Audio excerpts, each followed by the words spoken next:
E aí, pessoal, tudo bem? Estou aqui de novo para conversar um pouquinho com vocês agora sobre quadrinhos raros, né? Tem uma confusão enorme do que é quadrinho raro, do que é um quadrinho comum, o que faz um quadrinho raro, né? Quais são os fatores que influenciam ele ficar mais difícil de ser encontrado. Eu vou fazer uma série de vídeos aqui explicando um pouco isso. Mas vou pegar como um exemplo essa coleção que a gente comprou, uma coleção pequenininha, para explicar algumas coisas que acabam tornando o quadrinho raro, né? Então, essa aqui é uma coleção que é uma miscelânea de coisas, tá? Ela é pequenininha, mas tem alguns quadrinhos inusitados e que ficam raros, embora não sejam tão antigos assim, né? Então, por exemplo, esses quadrinhos que a gente coloca na categoria aqui infanto-juvenis, cartoons e TV, até por falta de uma definição melhor, né? Mas são normalmente quadrinhos para um público mais infantil, não necessariamente só para ele, tem muitos nostálgicos que compram aqui, né? Mas são adaptações de desenhos animados, né? De coisas que tinham na TV, passavam na TV nos anos 70, 80, e tem alguns quadrinhos que são pouco conhecidos mesmo, né? Personagens pouco conhecidos que apareceram por aqui. Eu vou mostrar alguns exemplos aqui dessa coleção que chegou e eu acho que dá pra gente conversar um pouco. Por exemplo, Faísca e Fumaça, né? Quero saber se algum garoto aí da faixa dos 15, 16 anos já ouviu falar de um negócio desse, né? Tá vendo? É um desenho simples, né? Mas isso aqui é um quadrinho difícil de aparecer, tá? Ele não é tão antigo. 76, tá? Isso para revista em quadrinho não é considerado gibi antigo, tá? Mas a tiragem disso aqui era pequena. Essa série aqui, ó, Diversões Juvenis, é uma série grande, tem muitos personagens, né? E ela não tinha uma tiragem significativa e aí acabou ficando difícil de encontrar isso. Outra coisa que influencia aqui, nesse caso específico, é que influencia a raridade dele, é porque é um quadrinho que era voltado para crianças, basicamente, sem a preocupação de colecionar. Era uma leitura descompromissada, barata, né? Não era um quadrinho caro nem nada, vendido em bancas. Então, a mãe ou o pai compravam para o filho lia. Não tinha muita preocupação de conservar, de guardar, né? Era um passatempo descompromissado e, portanto, se perdia muito facilmente, né? Então, a menina colocava o nome na capa, né? E aí o que aparece é muito esse tipo de situação aqui, por exemplo, né? Sem capa, tá vendo? Falta de cuidado de conservação, mas tem que pensar que isso aqui é para uma criança que fazia isso, né? Não é um colecionador que não cuidou direitinho, né?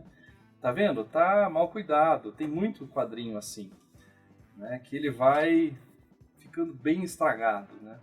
E é isso aqui que vai deixando os quadrinhos bem conservados dessa categoria raro. Não é necessariamente por eles serem antigos, eles nem são tão antigos. Mas os que sobreviveram até hoje são escassos. São duas coisas que contribuem aqui. Tiragens menores, né? Quadrinhos não tão populares, né? Não são tão populares quanto os mangás hoje em dia, os super-heróis, né? Então são de nichos, né? Ó, e tem uns títulos aqui da VEC, isso aqui é dos anos 70, né?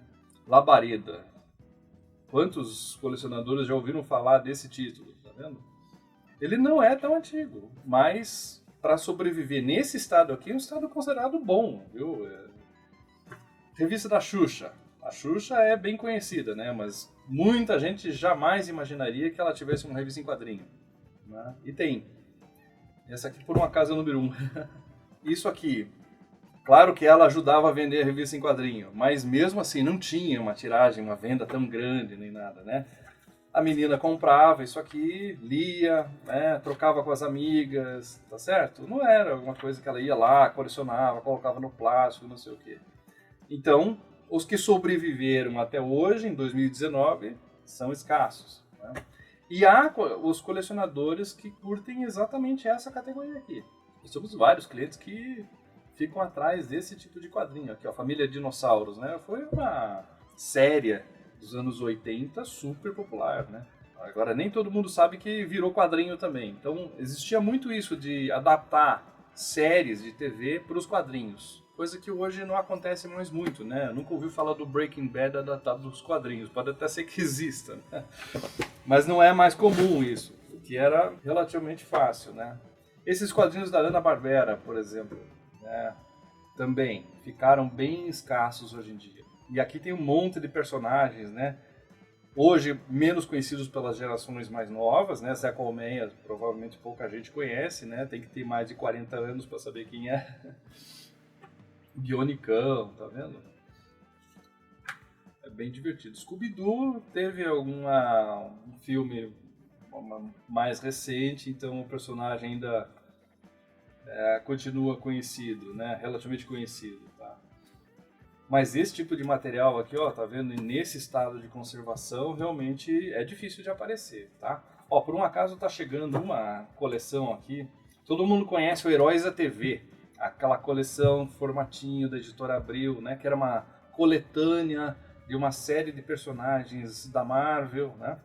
E eles colocavam numa única revista chamada Heróis da TV. Não sei nem por que chamava Heróis da TV, né? Nem era adaptações de coisas da TV. Mas o que pouca gente sabe é que existia uma revista anterior a essa chamada Heróis da TV também, e que não tem nada a ver com super-heróis Marvel e DC, né?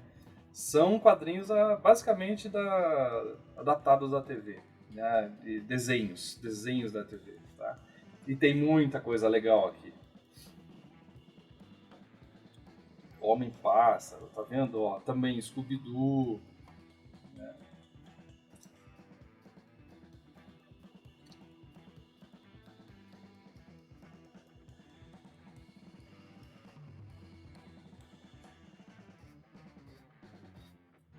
Poderoso Thor, que não tem nada a ver com o Thor da Marvel, né? Parece, mas não é, né? Homem-Pássaro.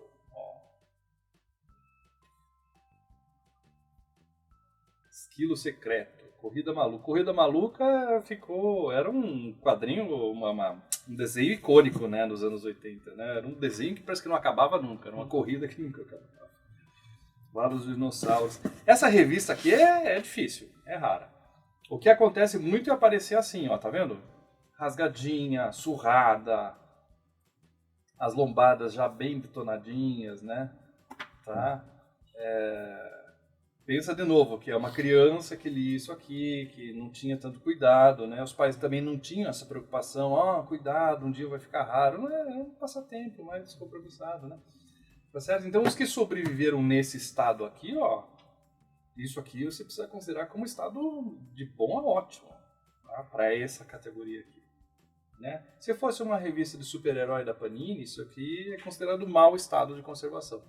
Agora, para essa época, né, para esse tipo de quadrinho, tem outra coisa, o papel também não tinha muita qualidade, né? E essa lombada quadrada era colada, tá? Essa cola aqui é uma cola que com o tempo endurecia e craquelava. Então, só de você abrir, eu vou abrir até com cuidado, porque pode acontecer isso. Você abre, ela parte, quebra mesmo, porque ela está rígida, né? E rasga a revista. Então, é por isso que muitas lombadas não sobrevivem.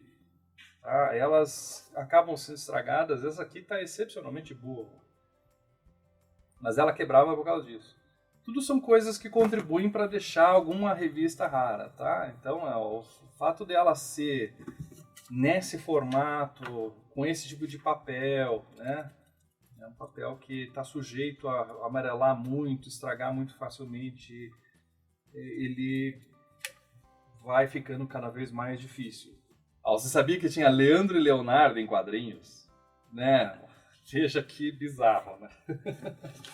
Isso aqui é para vocês verem como a revista em quadrinho era algo com um apelo muito grande, popular, né? Então, e uma sincronia muito grande entre o que se lançava na televisão e o que saía nas bancas também, né? Um potencializava o outro. Então, um sucesso na televisão, às vezes, precipitava uma revista em quadrinho e ela era vendida também em bancas, vendia bastante, vendia pouco, mas, enfim, tinha muito dessa dinâmica, né? Essa interseção com a televisão. Ó, um só de Corrida Maluca, dos Diversões Juvenis. E olha, tá bem legal, hein, o estado de conservação. Muito bom, muito bom. Ó, outra coisa, é grampeado, né? Esse grampo aqui enferruja, né? Ele estraga o papel, enferrujou.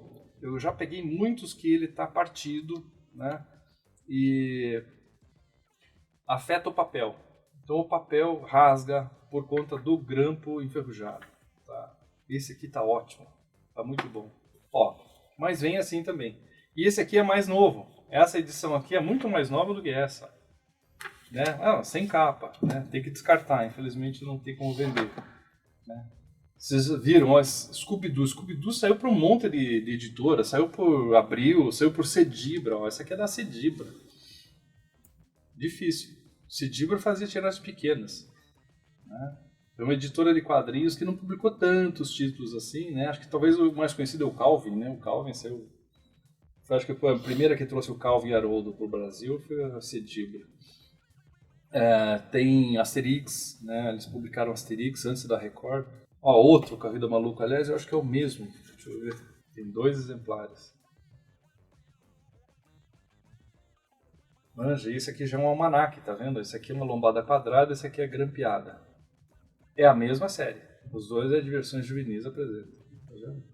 Mas um lombada quadrada, mais páginas, esse aqui menorzinho. O que é isso? Pato Quack. Se alguém conhece esse misterioso personagem, por favor, quero saber. O que é isso? Um concorrente do Pato Donald, né?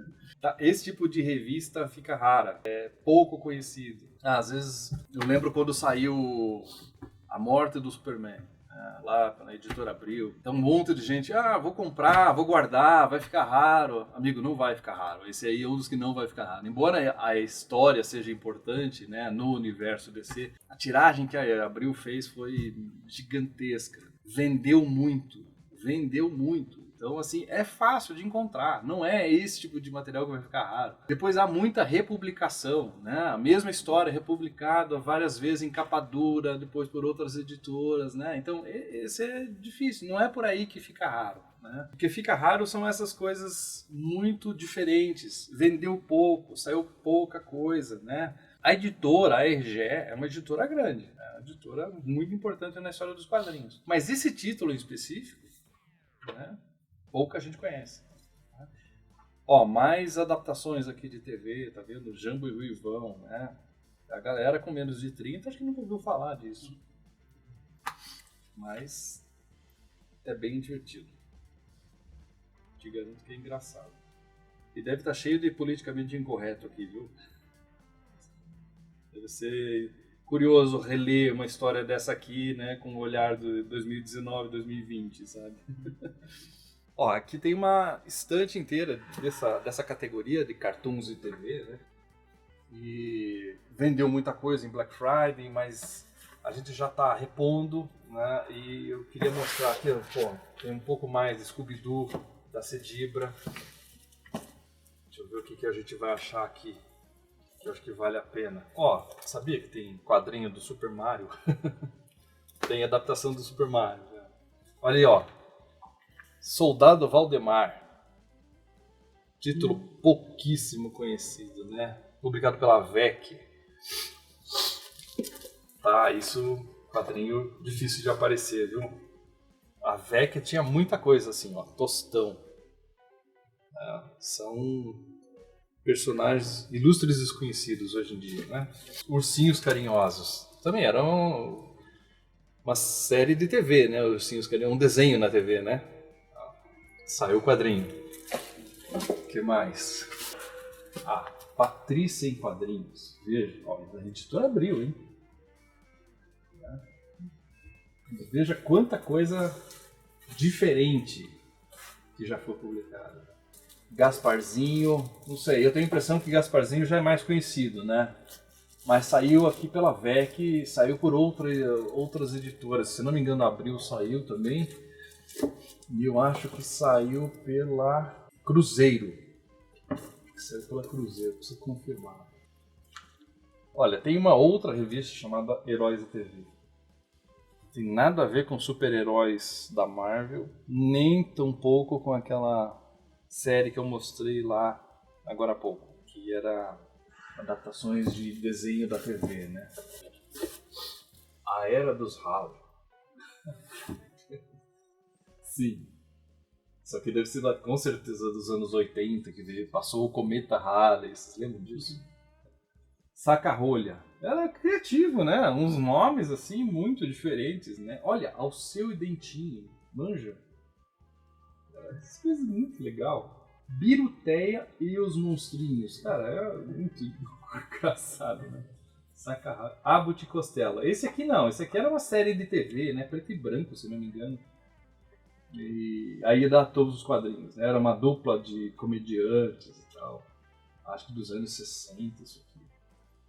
Mas virou quadrinho. Os monstrinhos deve ser uma coisa parecida com a família Monstro, né? Tá vendo como a TV inspirava muito, né? Publicação de quadrinhos. E aí, curtiram? Dá um feedback, é isso, se vocês acharam interessante. Para falar de quadrinhos raros e o que faz dele ficar raro e tal, tem muita coisa, a gente vai fazer outros vídeos aí, mas pelo menos deu para ter uma ideia, né? E tirar um pouco dessa percepção de que só o quadrinho antigo que necessariamente é raro, não é só isso, né? Tem outros fatores. E mostrar um pouco que... Cara, o universo de quadrinhos é muito vasto, muito curioso, tem muita coisa diferente, né, que a gente às vezes passa batido. No site da Rica tem muita coisa, modéstia à parte, né, mas às vezes a gente fica habituado a olhar só para mangá, para super-heróis, né, falar muito disso, né, tem muita coisa interessante que já foi publicada, muita história curiosa, muita revista com título engraçado, né, com baixas tiragens, que é difícil de sobreviver até os anos, até o momento. E aí isso tornou esse material muito mais raro e escasso, né? Gostou de algum título desses aí? Conhece mais, né, dessas publicações? Então comenta aí embaixo, a gente quer saber. Se você tiver dúvidas também, faça suas perguntas, a gente vai responder na medida do que a gente sabe, mas contribua, né? Às vezes tem sugestões que vocês têm a fazer, a gente quer ouvir. Legal? Bom, posta aí que a gente vai respondendo. Abraço.